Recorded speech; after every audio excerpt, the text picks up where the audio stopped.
iPhoto is probably going to do everything that most of us ever need as far as digital photography goes. That is, if you're a point-and-shoot photographer. But Apple also has a wonderful tool for advanced photographers called Aperture. And it brings all of the convenience of iPhoto to the professional and people who take their photography seriously.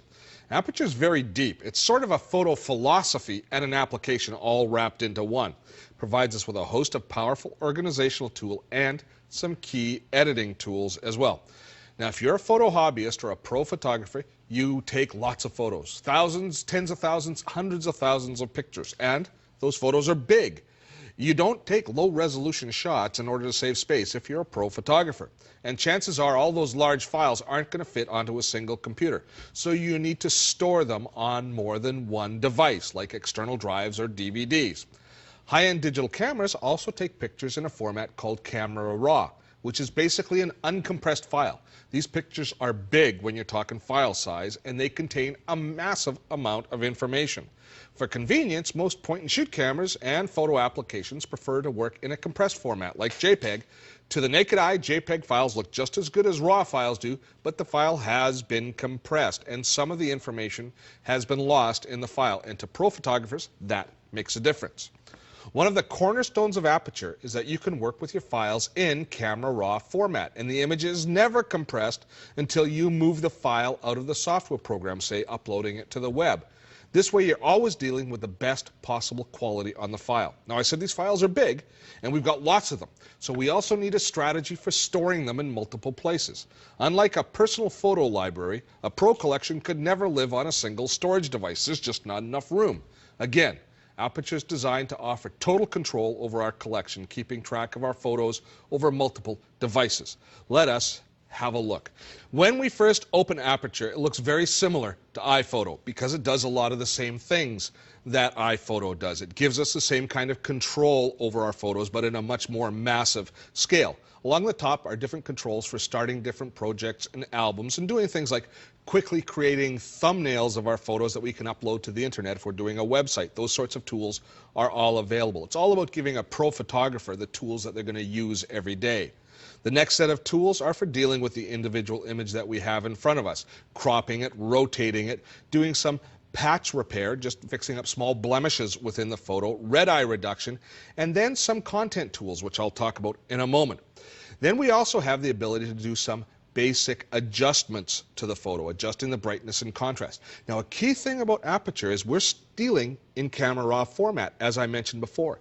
When we make any adjustments to the photo, we're not actually making adjustments to the photo itself that we're working on, but instead to a copy of the photo. And actually, we're just tracking the changes because we never want to change the fact that we're in Camera Raw. We never want to lose that original data. So what happens is every time we make an adjustment, we're just creating kind of an audit trail of the changes we make to the photo. So you can always move forward and back through any of the changes you've made to any photo. It's like having a film negative that's never changed, and you only work on the prints. You only make changes to the print, so you never lose that original data, which is a big safety net for a photographer. You can never, it's total non-destructive editing effectively is what's happening. So you have adjustments here for adjusting the brightness and color and contrast of the photo, and then we also have a tool here for managing all of our metadata.